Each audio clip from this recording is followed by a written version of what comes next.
Reading What is Cinema? Volume 1 by Andre Bazin. The Myth of Total Cinema.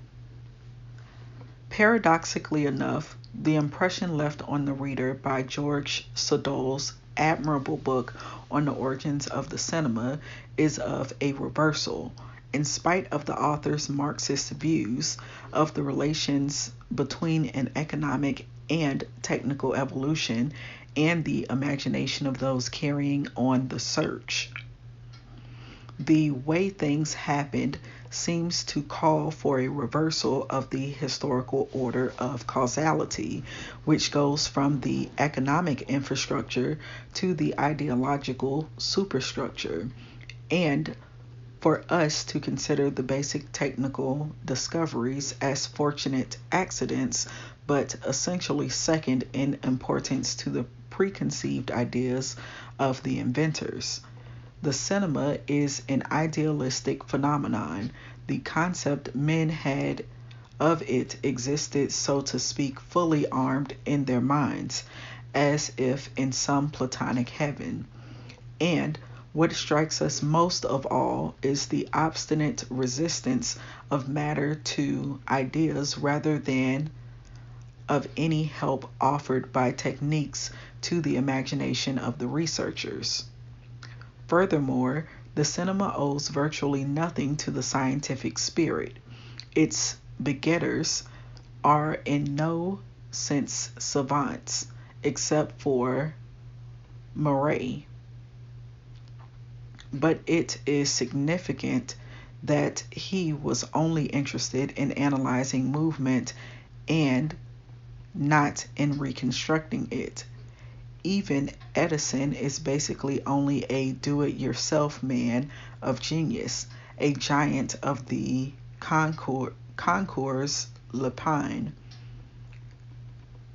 Nepis, Muybridge, Leroy, Joly, Demeny, even Louis Lumiere himself, are all monomaniacs, men driven by an impulse, do-it-yourself men, or, at best, ingenious industrialists. As for the wonderful, the sublime, Reynaud,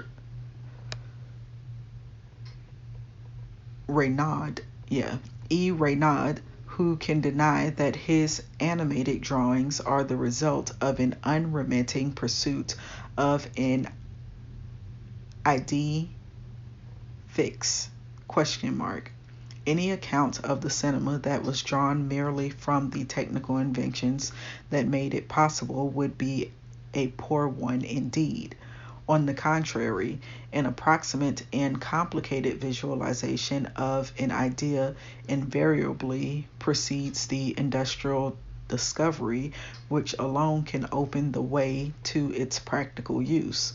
Thus, if it is evident to us today that the cinema, even at its most elementary stage, needed a transparent, flexible, and resistant base, and a dry sensitive emulsion capable of receiving an image instantly, everything else being a matter of setting in order, a mechanism far less complicated than an 18th century clock, it is clear that all the definitive stages of the invention of the cinema had been reached before the requisite conditions had been fulfilled. In 1877 and 1880, Muybridge, thanks to the imaginative generosity of a horse lover, managed to construct a large complex device which enabled him to make from the image of a galloping horse the first series of cinematographic pictures. However, to get this result, he had to be satisfied with wet collodion on a glass plate. That is to say, with just one of the three necessary elements, namely instant instantaneity, dry emotion, flexible base. After the discovery of gelatino bromide of silver, but before the appearance of on the market of the first celluloid reels, Maury had made a genuine camera which used glass plates. Even after the appearance of celluloid strips, Lumiere tried to use paper film. Once more, let us consider here only the final and complete form of the photographic cinema. The synthesis of simple movements studied scientifically by Plateau had no need to wait upon the industrial and economic developments of the 19th century. As Sadal correctly points out, nothing had stood in the way from antiquity of the manufacture of a phenakistoscope or a zootrope. It is true that here the labors of that genuine savant Plateau were at the origin of the many inventions that made the popular use of his discovery possible. But while with the photographic cinema we have cause for some astonishment that the discovery somehow precedes the technical conditions necessary to its existence, we must here explain on the other hand how it was that the invention took so long to emerge, since all the prerequisites had been assembled and the persistence of the image on the retina had been known for a long time. It might be of some use to point out that although the two were not necessarily connected scientifically, the efforts of Plateau are pretty well contemporary with those of Nicephore Niepce, as if the attention of researchers had waited to concern itself with synthesizing movement until chemistry, quite independently of optics, had become concerned on its part with the automatic fixing of an image or of the image. Note: the frescoes or bas-reliefs of Egypt indicate a desire to analyze rather than to synthesize movement. As for the automatons of the 18th century, their relation to cinema is like the relation of painting to photography. Whatever the truth of the matter, and even if the automatons from the time of Descartes and Pascal foreshadowed the machines of the 19th century, it is no different from the way that Trompe l'oeil in painting attested to a chronic taste for likeness. But the technique of Trompe l'oeil did nothing to advance optics in the chemistry of photography. It confined itself, if I can use the expression, to, quote, playing the monkey, end quote, to them by anticipation. Besides, just as the word indicates, the aesthetic of Trompe l'oeil in the 18th century resided more in illusion than in realism, that is to say, in a lie rather than the truth. A statue painted on a wall should look as if it were standing on a pedestal in space. To some extent, this is what the early cinema was aiming at, but this operation of cheating quickly gave way to an autogenetic realism. End of note. I emphasize the fact that this historical coincidence can apparently in no way be explained on grounds of scientific, economic, or industrial evolution. The photographic cinema could just as well have grafted itself onto a phenokistoscope foreseen as long ago as the 16th century. The delay in the invention of the latter is as disturbing a phenomenon as the existence of the precursors of the former.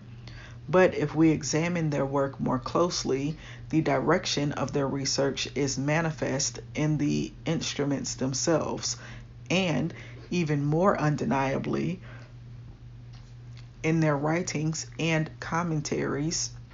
We see that these precursors were indeed more like prophets, hurrying past the various stopping places, the first of which, materially speaking, should have halted them.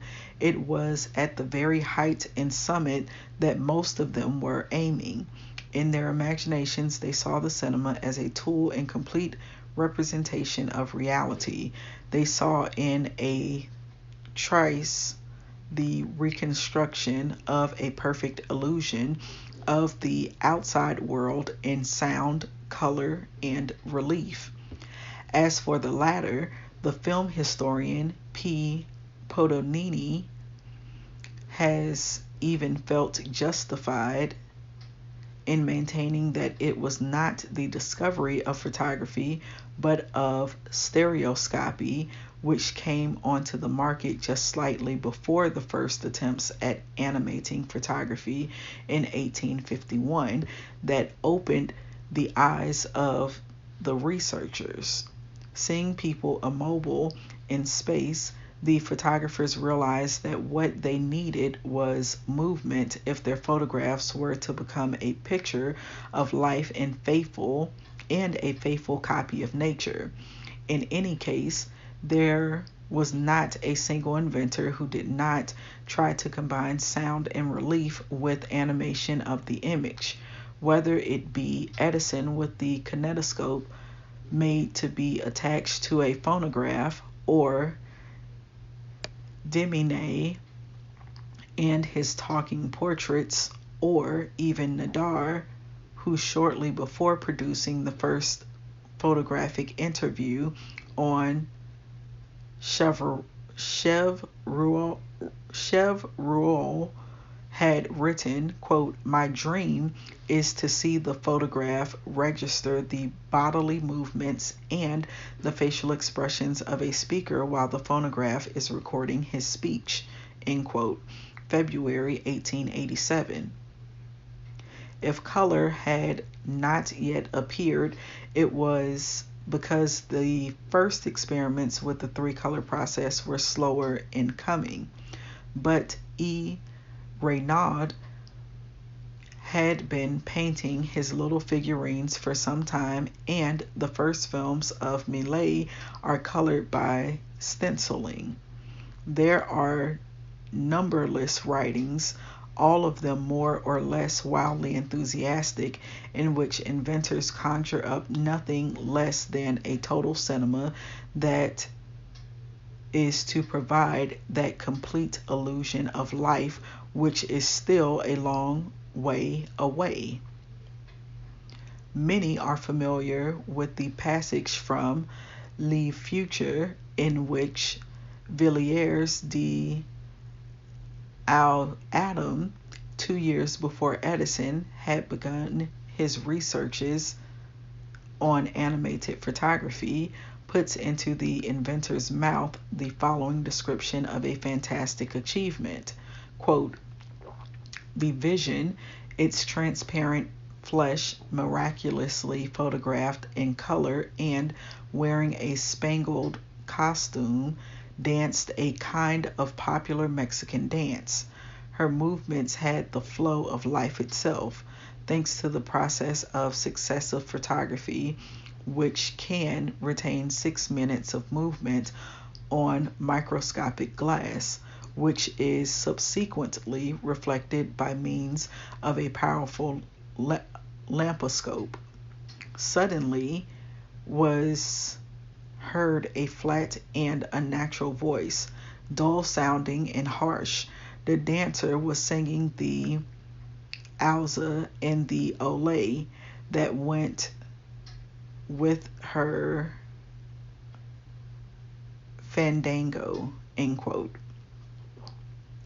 The guiding myth, then, inspiring the invention of cinema, is the accomplishment of that which dominated in a more or less vague fashion all the techniques of the mechanical reproduction of reality in the 19th century, from photography to the phonograph, namely an integral realism, a recreation of the world in its own image, an image unburdened by the freedom of interpretation of the artist or the irreversibility of time.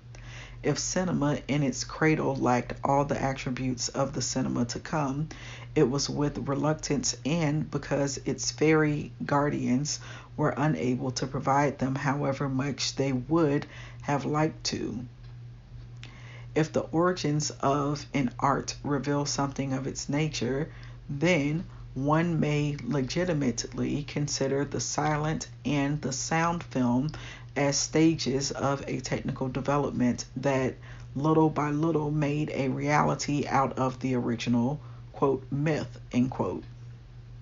It is understandable from this point of view that it would be absurd to take the silent film as a state of primal perfection, which had gradually been forsaken by the realism of sound and color. The primacy of the image is both historically and technically accidental. The nostalgia that some still feel for the silent screen does not go far enough back into the childhood of the seventh art. The real primitives of the cinema, existing only in the imaginations of a few men of the 19th century, are in complete imitation of nature. Every new development added to the cinema must, paradoxically, take it nearer and nearer to its origins. In short, cinema has not yet been invented! Exclamation point. It would be a reversal then of the concrete order of causality, at least psychologically, to place the scientific discoveries or the industrial techniques that have loomed so larger in its development at the source of the cinema's invention. Those who had the least confidence in the future of the cinema were precisely the two industrialists, Edison and Lumiere.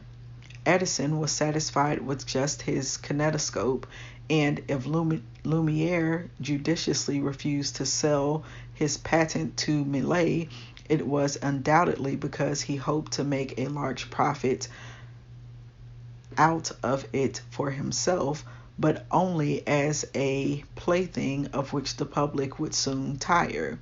As for the real savants, such as Marais, they were only of indirect assistance to the cinema. They had a specific purpose in mind and were satisfied when they had accomplished it. The fanatics, the madmen, the disinterested pioneers, capable, as was Berard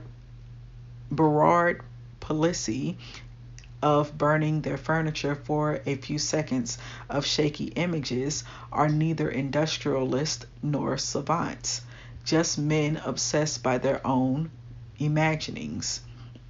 The cinema was born from the converging of the various obsessions, that is to say, out of a myth, the myth of total cinema. This likewise adequately explains the delay of Plateau in applying the optical principle of the persistence of the image on the retina, as also the continuous progress of the syntheses of movement as compared with the state of photographic techniques. The fact is that each alike was dominated by the imagination of the century. Undoubtedly, there are other examples in the history of techniques and inventions of the convergence of research, but one must distinguish between those which come as a result precisely of scientific evolution and industrial or military requirements, and those which quite clearly precede them. Thus, the myth of Icarus had to wait on the internal combustion engine before descending from the Platonic heavens, but it had dwelt in the soul of every man since he first thought about birds. To some extent, one could say the same thing about the myth of cinema, but its forerunners prior to the 19th century have only a remote connection with the myth which we share today, and which has prompted the appearance of the mechanical arts that characterize today's world. And I was reading The Myth of Total Cinema in